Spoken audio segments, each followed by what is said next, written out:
برطانیہ کی Clarke family اس کی شاندار مثال ہے۔ آپ اگر زندگی بھر اللہ تعالیٰ پر مضبوط ایمان رکھنا چاہتے ہیں، آپ اللہ تعالیٰ کے کرم، مہربانی اور رحم کو محسوس کرنا چاہتے ہیں، اور آپ اس کی مصلحتوں کو سمجھنا چاہتے ہیں، تو میرا مشورہ ہے آپ اس واقعے کو اپنے پرس میں رکھ لیں اور اسے دن میں کم از کم ایک بار ضرور پڑھیں۔ آپ کو زندگی کی کوئی تکلیف نہیں دے گی۔ اللہ تعالیٰ اپنے پسندیدہ انسانوں کو بڑی مصیبت سے بچانے کے لیے عموماً ان پر چھوٹی مصیبت بھیج دیتا ہے۔ یہ چھوٹی مصیبت بڑی مصیبت کے راستے میں سپیڈ بریکر ثابت ہوتی ہے، اور یوں انسان بڑی ڈیزاسٹر سے بچ جاتا ہے۔ کلارک فیملی کے ساتھ بھی یہی ہوا۔ مسٹر اور مسز کلارک دونوں کام کرتے تھے۔ ان کے 9 بچے تھے، ان کی آمدنی کم تھی، اخراجات زیادہ تھے، اور ظاہر ہے ان حالات میں زندگی کچھ زیادہ خوبصورت نہیں ہوتی۔ یہ لوگ بھی تنگی ترشی میں دن گزار رہے تھے۔ مسٹر کلارک کو پتا چلا امریکہ پوری دنیا کے لیے گولڈ مائن ہے۔ یورپ کے غریب، مسکین اور مفلس لوگ امریکہ پہنچتے ہیں، وہاں دنوں میں بڑی بڑی کانوں، فارم ہاؤسز، کارخانوں اور جانوروں کے باڑوں کے مالک بنتے ہیں اور شاہی خاندانوں جیسی زندگی گزارتے ہیں۔ مسٹر اور مسز کلارک نے بھی امریکہ جا کر قسمت آزمانے کا فیصلہ کیا۔ فیصلہ تو ہو گیا، لیکن زیادی راہ کا بندوبست نہیں تھا۔ 9 بچے اور 2 میاں بیوی کے لیے ٹھیک ٹھاک سرمایہ درکار تھا، اور یہ لوگ 12 گھنٹے کی محنت کے بعد جو کچھ کماتے تھے وہ مہینے کے آخر میں خرچ ہو جاتا تھا۔ یہ بحری جہازوں کا زمانہ تھا۔ یورپ کی 8 بڑی بندرگاہوں سے شپ چلتی تھی اور 3 سے 6 ماہ میں امریکہ پہنچتی تھی۔ مسٹر اینڈ مسز کلارک نے ہر صورت میں امریکہ جانے کا فیصلہ کر لیا۔ انہوں نے رقم کا تخمینہ لگایا، اوور ٹائم شروع کیا، خوراک میں کمی کر دی، سردیوں کے کپڑے خریدنا بند کر دیے، دوست احباب اور رشتہ داروں سے قرض لیا، آبائی زمین کا واحد ٹکڑا بیچا، گھر رہن رکھا، اور یوں 2 سال کی مسلسل کوشش کے بعد اتنی رقم جمع کر لی جس سے یہ لوگ لاس اینجلس پہنچ سکتے تھے۔ وہ مسٹر کلارک کی زندگی کا شاندار دن تھا جب وہ پورٹ گیا۔ اس نے رقم کاؤنٹر پر رکھی اور بحری جہاز کے 3rd کلاس کمپارٹمنٹ میں 10 لوگوں کے سفر کا ٹکٹ خرید لیا۔ یہ ٹکٹ دیکھ کر پورا خاندان خوش ہو گیا۔ دوستوں نے ان کی الوداعی دعوتیں شروع کر دیں۔ کلارک فیملی نے اپنا سامان بھی باندھ لیا اور نوکریوں سے استعفیٰ بھی دے دیا۔ لیکن روانگی سے 3 دن پہلے کلارک فیملی ایک چھوٹے سے مسئلے کا شکار ہو گئی، اور یہ حادثہ اگلے دن ان کی زندگی کا خوفناک ترین مسئلہ بن گیا۔ کلارک فیملی کا ایک بچہ اس شام اپنے دوست کو الوداع کہنے کے لیے اس کے گھر گیا۔ وہ واپس آ رہا تھا تو راستے میں آوارہ کتے نے کاٹ لیا۔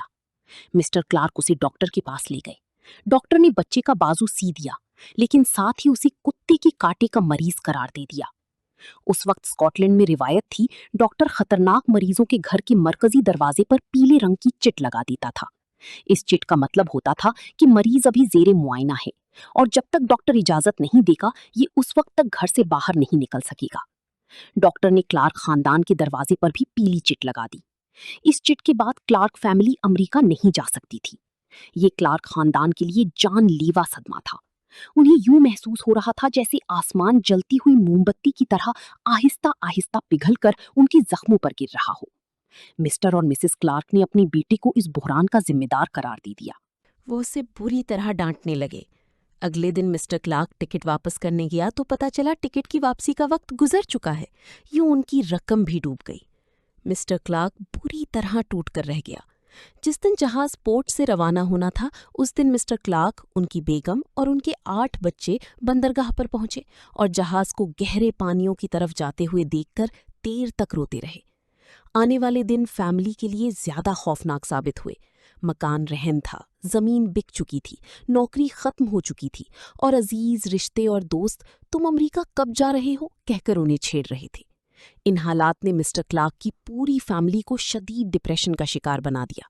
یہ لوگ سارا دن گھر میں چھپے رہتے تھے اور اپنے اس بچے کو کوستے رہتے تھے جس کا زخم عین وقت پر ان کی کامیابی کے راستے میں رکاوٹ بن گیا۔ کئی دن گزر گئے۔ ایک دن کلارک خاندان گھر میں ناشتہ کر رہا تھا کہ ان کے دروازے پر دستک ہوئی۔ دروازے پر ان کا ہمسایہ کھڑا تھا۔ ہمسائے کے ہاتھ میں اخبار تھا اور اس کا چہرہ جذبات سے تمتما رہا تھا۔ ہمسائے نے انہیں بتایا دنیا کا سب سے بڑا اور جدید بحری جہاز ٹائٹینک بحرائے اوقیانوس میں ڈوب گیا ہے اور اس میں 1517 لوگ مارے گئے ہیں۔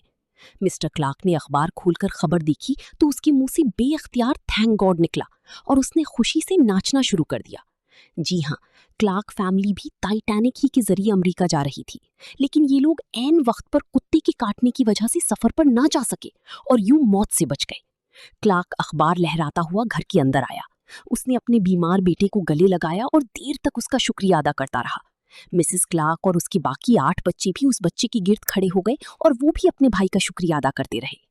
آپ اب اس خبر کی بعد کی صورتحال بھی ملاحظہ کیجیے۔ وہ بچہ جو صبح تک اپنے آپ کو اپنے خاندان کی خوشیوں کا قاتل سمجھ رہا تھا، وہ چند لمحوں میں خاندان کا مسیحا بن گیا۔ وہ خاندان جو اس بچے کو اپنا مجرم سمجھ رہا تھا، وہی خاندان اسے اپنا محسن سمجھنے لگا۔ وہ لوگ جو کل تک ان لوگوں کو امریکہ نہیں گئے کا تانا دے کر تنگ کر رہے تھے، وہ خوش قسمتی اور خوش بختی پر انہیں مبارکباد دینے لگے۔ مسٹر کلارک جو کل تک خود کو دنیا کا بدقسمت ترین شخص سمجھ رہا تھا، اسے اچانک محسوس ہوا وہ دنیا کے خوش قسمت لوگوں میں شمار ہوتے ہیں۔ اس احساس نے اس کے اعتماد میں اضافہ کر دیا۔ اس نے اپنا کاروبار شروع کرنے کا فیصلہ کیا۔ مسٹر کلارک کا خاندان بعد ازاں جوتا سازی کے کاروبار سے منسلک ہوا اور آج ان کے بنائے ہوئے جوتے پوری دنیا میں مشہور ہیں۔ آپ ذرا غور کیجئے، اگر اس دن کلارک کے بیٹے کو کتا نہ کاٹتا، اگر ڈاکٹر ان کے دروازے پر پیلے رنگ کی چٹ نہ لگاتا تو کیا ہوتا؟ کلارک خاندان جہاز میں سوار ہو جاتا اور یہ لوگ بھی جہاز کے دوسرے بدنصیب مسافروں کے ساتھ پانی میں ڈوب جاتے۔ لیکن اللہ تعالیٰ نے کیا کیا؟ اللہ تعالیٰ نے ایک چھوٹی سی مصیبت نازل کر کے انہیں بڑی مصیبت سے بچا لیا، ان کو موت کے چنگل سے نکال لیا۔ ہم سب لوگ روزانہ ایسی چھوٹی چھوٹی مصیبتوں کا شکار ہوتے ہیں۔ ہماری گاڑی کا پہیہ فلیٹ ہو جاتا ہے، ہماری نئی شرٹ پر چائی گر جاتی ہے، ہم بڑی اہم میٹنگ کے لیے نکلنے لگتے ہیں لیکن اچانک ہمارے بچے کے ہاتھ پر چوٹ لگ جاتی ہے، ہمیں ہماری مرضی کی نوکری نہیں ملتی، ہم اچھے پرچے دینے کے باوجود امتحان میں فیل ہو جاتے ہیں، ہماری رقم ڈوب جاتی ہے، ہمارا قریب ترین دوست ہمیں دھوکہ دی جاتا ہے، ہمارا کتا ہمارا قیمتی جوتا چبا جاتا ہے، ہماری سر پر پنکھا گر جاتا ہے، ہماری دودھ سے چھپکلی نکل آتی ہے، ہماری فلائٹ مس ہو جاتی ہے یا ہماری گاڑی کا ایکسیڈنٹ ہو جاتا ہے، اور ہم دیر تک خود کو بدنصیب قرار دیتی رہتی ہیں۔ ہم اللہ تعالیٰ کے ساتھ شکوے کرتی رہتی ہیں، یہ صرف میری ساتھ ہی کیوں ہوتا ہے؟ ہم اللہ تعالیٰ سے پوچھتے رہتے ہیں، کیا صرف ہم ہی تمہاری امتحان کے لیے رہ گئے ہیں؟ ہم مہینوں تک خود کو کوستی رہتی ہیں، لیکن ہم نے کبھی ان چھوٹی چھوٹی مصیبتوں کی پیندی میں چھپی خوش قسمتی پر توجہ نہیں دی۔ ہم نے کبھی ان مصیبتوں کے پیچھے موجود اللہ تعالیٰ کی بلیسنگ نہیں دیکھی۔ ہم نے کبھی غور نہیں۔ اللہ تعالیٰ عموماً چھوٹے کانٹے کے ذریعے بڑا کانٹا نکالتا ہے۔ یہ آپ کو ٹھڈا مروا کر ایئر کریش سے بچاتا ہے۔ چنانچہ آج سے آپ جب بھی کسی چھوٹی مصیبت کا شکار ہوں تو اپنے دل پر نگاہ ڈالیں، لمبا سانس لیں اور اللہ تعالیٰ سے مخاطب ہو کر عرض کریں، یا میرے پروردگار، تیرا شکر ہے، میں تمہاری مصلحت کو نہیں سمجھ رہا، لیکن مجھے یقین ہے میرے بارے میں تمہارا فیصلہ غلط نہیں ہوگا۔ تم یقیناً مجھے کسی بڑی مصیبت سے بچا رہے ہو۔ شکریہ باری تعالیٰ، تھینک گاڈ۔